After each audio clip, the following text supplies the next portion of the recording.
दुसाद मादर दुसाद, तुम लोग को चर्बी बढ़ गया, पैसा मांगेगा रे, यहीं पे समाप्त करेगा। बहुत सी गंदा गंदा गाली दे रहा था। वो बोलता है बेल हुआ तो जेल हुआ तो बेल होबे करेगा ना, आने के बाद फिर मारेंगे। ऐसे दम अभी भी धमकी दिया जा रहा है। ब्राह्मण में समिति हो, सरपंच हो, मुखिया हो, उसको क्या गरीबों को न्याय दिलाएगा? ये लोग अन्याय होता है वहाँ पे। और कानून के पास जाओ तो कानून को पैसा दे के थोप दिया जाता है, उल्टे गाली दे के बोलता है ज्यादा बोलेगा तो अंदर करवा देंगे। उस जगह पे हम लोग क्या कर सकते हैं? श्री राम जो है ना, वो रेलवे का नौकरी बोला 1 महीना कमाए में इन सब पासवान को हम तो जला के खाक कर सकते हैं। श्रीनाथ जा बोलता है अरे माता नहीं देगा तो तुम क्या कर लेगा? तुम लोग को मार के फेंक देगा इधर, कोई बोलने वाला है क्या? ऐसा बोल रहा है। श्रीनाथ जा ने पहला हमला किया, खंती से मेरे सर पे मार दिया। पूरा हमला करो और ऐसा सबक सिखाओ कि ये लोग पैसा मांगना भूल जाए। 30 जनवरी को एक पंचायत हुआ, उसमें क्या हुआ? कुछ तो लोग झोंक हुआ होगा, कुछ मामला मतलब जो हुआ 30 जनवरी की जो पंचायत हुआ ना, हाँ, मुखिया भी ब्राह्मण ही है, सरपंच सब उसी ब्राह्मण ही है, समिति भी सरपंच ही लाठी लेके उसी के द्वार पे पंचायत हुआ। अरे बताइए, केस में नाम है फूल पहलवान, उसका पोता सरपंच खुद ही लाठी लेके बोला जाओ अब समाप्त करके आओ, हम देख लेंगे, कर दो। हाँ हम देख लेंगे। इस तरह का दमक था। करीबन 4000 पूरा पब्लिकेशन है ब्राह्मण समाज का संख्या है। आपका हम लोग पासवान समाज का कितना होगा? 10 घर है। हमें तो ये सब से अब घर भी तोड़ दिया गया। अब कहाँ हम लोग रहेंगे, कहाँ क्या करेंगे? सहना पड़ता है, क्या करेंगे? क्योंकि हमारे गाँव में न्याय नहीं होता है, अन्याय होता है। क्या नाम है आपका? विक्रम पासवान। आपका ये पैर तोड़ दिया गया, आपके सर में टाके लगे हुए हैं, 32 टाके आपने बताया, यहाँ भी मारा गया है, मतलब क्या पूरा जख्म कर दिया? बताइए कैसे ये लोग हमला किए, क्या मामला था और कितना भयावह था? पूरी बात आराम से बताइए। पैसा का मामला था, मेरा भाई का लेन देन, मतलब काम किया हुआ था। 2015 में जो काम किया था ना, वही पैसा मांग मांग करके डेट बढ़ाते बढ़ाते बढ़ाते अचानक ये आपका 2026 हो गया। तो 26 में वो व्यक्ति आज गांव आया था, ससुराल आया था हेमंत झा के यहाँ। तो मेरे भाई ने उनको 2 बजे के लमसम उसको देखा, तो बोला कि हमको पैसा दे दीजिए। तो उसको जो है ना धक्कम धुक्का गाली गलौज करके बाहर कर दिया। बोला आज के बाद, हाँ, मेरे भाई को हेमंत झा ने गाली गलौज, गंदा गाली गलौज करके धक्का दे के बाहर किया कि जाओ हम तुमको देख लेंगे। हाँ ऐसा बोल के टाल दिया गया। उसका दामाद काम करवाया था? दामाद काम करवाया था। हेमंत झा को बहनों ही करवाया था। बहन मतलब जीजा हुआ था, वो करवाया था। उसकी कंपनी था, कोई कंपनी था जिसमें वो पेपर उसके पास है, उसमें करवाया था। तो बोला कि हम इनका ही काम किया, हम इनसे ही मांगेंगे। तो उसका हेमंत झा ने बोला क्या, अरे मेरे द्वार पे मेरा बहन आया, उसको टच ना करो, बात ना करो, तुम जाओ साले यहाँ से, मदद बोलेगा तो कट के रख देंगे। ऐसा उन्होंने धमकी दिया। धमकी देने के बाद धक्का उक्का देके इसको भगा दिया गया। तो इतने सालों से लगातार तो पैसे मांग रहा था, बार बार मार पीट के भगा देता था इसको, मतलब गाली देना, हाँ गाली देना, बस भगाते जाता था, गाली गलौज करके भगाते था। तो हम बोला भाई गाली गलौज मत करो, ये लोग नहीं देगा, ये लोग दमंग है, इसलिए इससे अच्छा होगा कानूनन कार्रवाई करो। कानूनन कार्रवाई करेगा तो कानून खुद ही जो है लेबर कोर्ट में केस करेगा, तो वो लोग हमें असूल के दे देगा। इससे अच्छा और कोई मौका नहीं है, यही करना पड़ेगा। क्योंकि हम लोग गरीब आदमी हैं, 10 घर हैं, कभी भी आके वो लोग लूट लेता है, कभी भी मार पीट देता है, तो हम लोग को न्याय कोई नहीं करता है गाँव में। इससे अच्छा होगा कि तुम कानून के पास जाओ। भयावह था, वो लोग कैसे हमला किए थोड़ा बताइए आप। तो सुबह 7 बजे की बात है, 31 तारीख का दिन है। सुबह 7 बजे मैं अपने चौराहा पे आया, ठेला लगा था, वहाँ से सब्जी लिया। सब्जी ले करके जैसे मैं थोड़ा 10 कदम चला, मेरा एक दोस्त आया, उससे बात किया। और बात करते करते में वो लोग जो 250 जुलूस लेकर, किसी के हाथ में खंती, किसी के हाथ में सलिया, किसी के हाथ में टंगारी, किसी के हाथ में पगड़िया, ये सब आया चारों तरफ। पहले मुझे घेर लिया तो मैं पूछे क्या बात है, कहाँ जा रहे तुम लोग इतना आसेरी? तो बोलता अरे बात मत करो, मारो इस पे, सीधा हमला करो, ऐसा बोलता है। श्रीनाथ झा ने पहला हमला किया, खंती से मेरे सर पे मार दिया। मारा, फिर भी मैं बात कर रहा है, अरे क्यों मार रहे हैं, बात समझो बरा।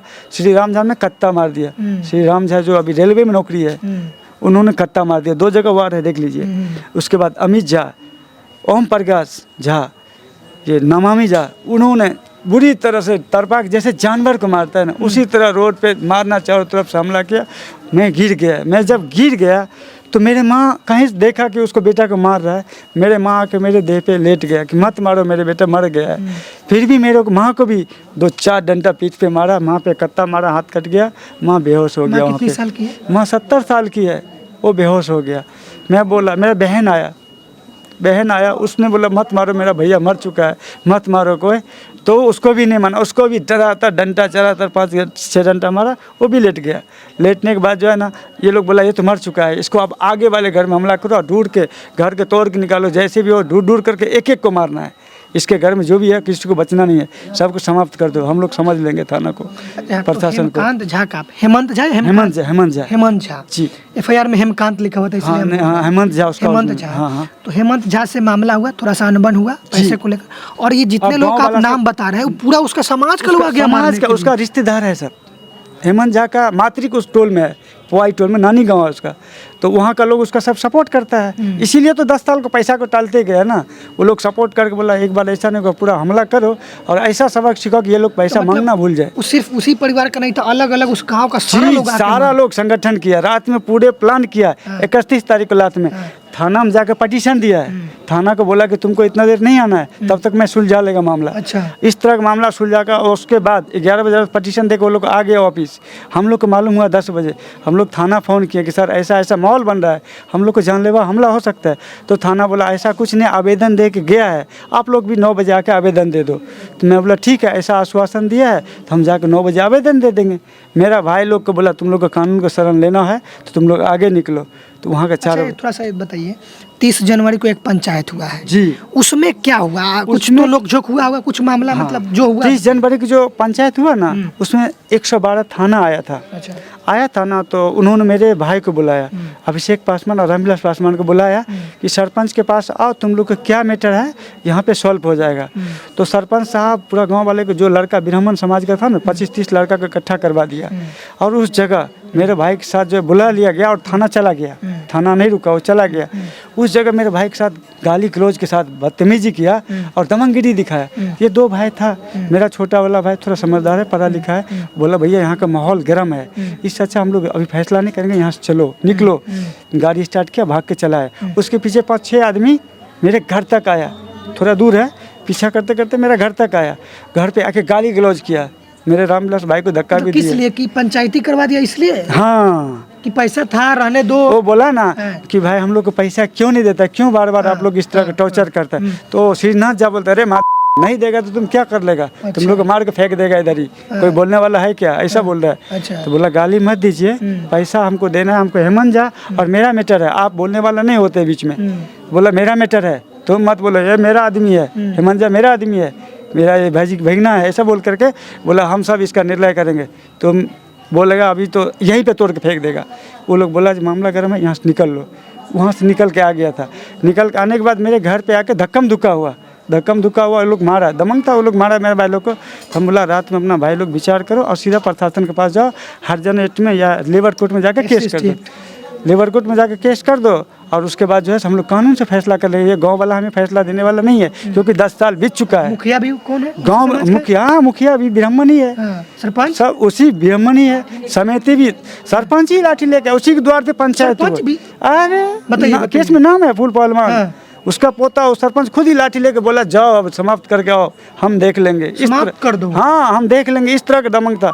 तब ना वो लोग पूरा बिन भय है करके सारा हथियार के साथ हम लोग पे अटैक किया और दूर दूर कितना लोग हैं पूरे गांव में? वो सब करीबन 4, वो घर में करीबन 4000 पूरा पब्लिकेशन है ब्राह्मण समाज का। उसका संख्या है लोग का, आपका हम लोग पासवान समाज का कितना होगा? 10 घर है। 10 घर में जोड़ लीजिए ना, 40 से 50 घर, लेकिन कोई गाँव में था, हाँ कोई गाँव में नहीं था, महिला सब था, मर्द सब बाथरूम के लिए निकल गया था, और जो भी जहाँ था डर से भाग रहा था, क्योंकि जब एक आदमी के साथ ऐसा हो सकता है तो मेरे साथ भी होगा। गाली भी दी जा रही थी? हाँ, बुरा गंदा गाली दिया जा रहा था, और बोला जो भी इस बीच में आएगा उसको काट के यहीं पे समाप्त कर देगा। जाति के नाम लेके माँ की गाली दे रहा था, बहन के गाली दे रहा था, दुसाद मादर चौथ, दुसाद तुम लोग को चर्बी बढ़ गया, पैसा मांगेगा रे, यहीं पे समाप्त करेगा। बहुत गंदा गाली दे रहा था, जो कि हम लोग नहीं सहन कर सकते हैं, ऐसे गाली दे रहा था माँ बहन सबको।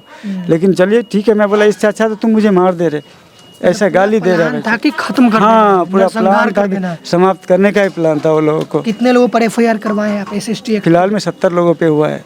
नाम जी, जो लोग हम लोग देखे वो लोगों को दिया। इसमें एक आदमी का अज्ञात है, उसका फैमिली मतलब दूसरा भाई का लोग आया था, लेकिन मिस्टेक से उसका नाम चला गया, तो उसे हम निकलवा देंगे।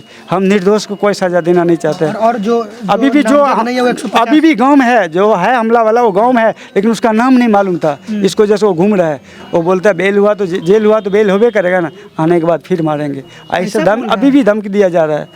दूसरा गाँव से फ़ोन पे खबर आ रहा है। कितना दिन कितने लोग गिरफ्तार किया अभी तक? पुलिस अभी तक 12 से 15 लोग को शायद किया। हाँ 12 लोग को हो गया, और 2-3 लोग कल परसों किया है। इतने लोग अभी अंदर में हैं।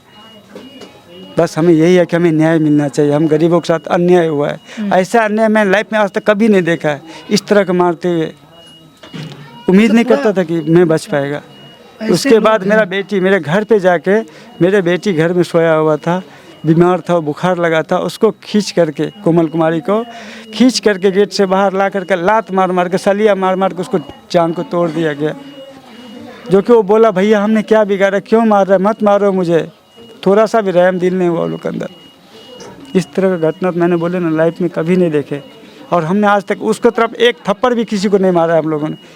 क्यों मारेगा? हम लोग को कोई ऐसा मालूम ही नहीं कि हम लोग से मार करने आएगा। 10 घर जो लोग हैं सब लोग मजदूरी करते हैं, सब मजदूरी कर, सब मजदूरी है, उसमें कोई नहीं है, सब मजदूर है, काम करके अपना जीवन जीवन। गाँव में कैसे रहते हैं? आपके साथ तो भेदभाव दबाता होगा ये लोग। हम लोग क्या करते, आदत सा पड़ गया था डर डर के जीने का उन लोगों के बीच में। मुंह नहीं लगाते थे वो लोगों से। जमीन वगैरह है कि नहीं आप लोगों का? जमीन नहीं, यहाँ थोड़ा घर है लेकिन थोड़ा थोड़ा उसी में एडजस्ट करके रह रहे हैं जी। रास्ते वास्ते का भी दिक्कत है कि? हाँ, रास्ते का भी बहुत दिक्कत है। कुछ ब्राह्मण का जमीन से जाते तो लोग गाली गलौज करता है, गाली देता है जी, नहीं जाने देता है। कई बार तो बाउंड्री मारने की कोशिश किया लेकिन अभी तक रुका हुआ है। अब हमें तो ये सब से, अब घर भी तोड़ दिया गया है। अब कहाँ हम लोग रहेंगे, कहाँ क्या करेंगे, ये सब सोच में पड़ पड़ के। मेरा बेटा है, इसके लिए मेरा एक ही सपना था कि मैं इसको इंडियन आर्मी बनाएगा, लेकिन लगता नहीं कि मेरा वो सपना पूरा हो पाएगा। क्योंकि जब मैं ही डैमेज हो गया तो उसको कौन उसका आगे परवरिश करेगा, कौन उसका खर्चा उठाएगा। बहुत अफसोस हो रहा है मेरी ज़िंदगी में कि अब मैं कुछ नहीं कर पाएगा। अब मुझे अपने आप से हार लगने लगा कि ज़िंदगी में हार जाएगा, अपने कामयाबी पे मेरा सपना कभी पूरा नहीं होगा। ये मामला एक दो आदमी के बीच का था, इसको पूरा जाति वाला पूरा जी जी जी, दो आदमी का मामला में पूरा ब्राह्मण समाज मिल करके हम पे अटैक किया गया है। और ये एक बार नहीं कई बार हो चुका है, हमला कई बार हो चुका है। गांव में तो भेदभाव होते होंगे कई कई तरीके से आप ना, हो तो होता है, वो होता है, सहना पड़ता है, क्या करेंगे। क्योंकि हमारे गांव में न्याय नहीं होता है, अन्याय होता है। गरीबों को बोलने का, हाँ, एक पक्ष बोलते हैं, गरीबों के ऊपर जुर्माना लगाया जाता है और अमीरों के ऊपर पीठ ठोका जाता है। वहाँ पे ऐसा समाज है वो, जिसका ब्राह्मण में समिति हो, सरपंच हो, मुखिया हो, उसको क्या गरीबों को न्याय दिलाएगा ये लोग? नहीं, अन्याय होता है वहाँ पे। और कानून के पास जाओ तो कानून को पैसा दे के थोप दिया जाता है, उल्टे गाली दे के बोलता है ज़्यादा बोलेगा तो अंदर करवा देंगे। उस जगह पे हम लोग क्या कर सकते हैं, किससे न्याय का गुहार मांगे? आज यहाँ तक पहुँचे हैं आप सब। क्या कर रहे हैं सरकार से? बस हमें सरकार से मांग है कि मुझे न्याय मिलना चाहिए, हमारे गरीबों को जीने का अधिकार ढंग से हो और इस तरह का कभी भी घटना ना किसी के साथ हो। ये लोग को एक एक आदमी को गिरफ्तार। क्या नाम है? नीचे हम लोग बात हेमंत झा। नहीं, जो काम किए थे आपके भाई जो थे, मेरा कैलाश पासवान, उसका वही काम किए थे। काम वही किए थे, 4-5 लड़का लेके जाके वहाँ पे काम किए, 6 महीना 7 महीना रुके, काम किए, एग्रीमेंट भी बनवाए थे कागज के साथ। मूर्ख है वो, पढ़ा लिखा नहीं है, जो उसको देता था अपना लेता था और वही लिख करके लिखा हुआ है जी, उसी का लिखा हुआ है, हेमंत कुमार को ही लिखा हुआ पैसा है वो। हमारा भाई अंगूठा छाप है, उसको कुछ नहीं आता है। तो ये गरीब के लिए 2.5 लाख रुपए, 2.5 करोड़, 2,500 करोड़ के बराबर होता है, लेकिन ये 11 साल से उनके पैसे को रखा गया है और उसके बाद मांगने जाते हैं तो उनके ऊपर सामूहिक हमला होता है। पूरे समाज के लोगों को, दलित समाज के परिवार को पूरी तरीके से घायल कर दिया जाता है, डैमेज कर दिया जाता है। छोड़ा गया ना सर, उसे गिरफ्तार किया जाए जी। श्री राम जो है ना, वो रेलवे का नौकरी बोला, 1 महीना कम में इन सब पासवान को हम तो जला के खाक कर सकते हैं, इतना पावर था मुझ में है। शिक्षर ऐसे हिलाता था, शिक्षर ऐसे हिलाता था, अगर कोई आया ना तो ठोक देंगे सीधा। डर से सब खिड़की कबाड़ बंद कर लिया गया था। मेरे गांव का नतीजा जाके देखिए, दीवार तोड़ के मारा गया, ऊपर से एलिवेटर फोड़ के घुसाया गया आदमी को, घींच के लेडीज पे भी हमला। लिखे है कि आप लोग फ्रिज, वो तो हाँ, वो होटल पे सब कुछ लूट लिया गया, कुछ नहीं बचा है। एक चाचा के लड़की का शादी था, उसका भी जेवरात सब लूट लिया गया। 2 भतीजी का शादी था, उसका भी सब कुछ लूट के लेके चला गया, कुछ बता नहीं। मेरे पत्नी है, इसका बोला तुम अपना कान वाला निकालो, जो कुछ भी है दे दो, नहीं तो तुम्हें भी समाप्त कर देंगे। इसको भी सारा कुछ जो था ले लिया गया और फोड़ फाड़ के सब कुछ तोड़ ताड़ के निकल गया। वो निकल के 1 किलोमीटर दूर मेरा होटल है, मेरा भाई रामविलास पासवान का, उसका होटल पे हमला किया। जो कुछ भी मिला तोड़ ताड़ के होटल को अंग भंग करके सारा सामान लूट कर निकल गया। इतना ही था कि आप लोग पैसा, बस इतना ही मामला, इसके अलावा और कोई मामला नहीं था। अगर ऐसा है तो देखिए, वो लोग में एक खरोच भी किसी को हम लोगों ने नहीं किया, ना एक थप्पड़ मारा, क्योंकि हम लोग ऐसा करने वाला, आज तक मैंने किसी से झगड़ा नहीं किया, भले के सिवा बुरा कभी सोच भी नहीं किया था। लेकिन आज हमारे साथ इतना बड़ा अन्याय हुआ है।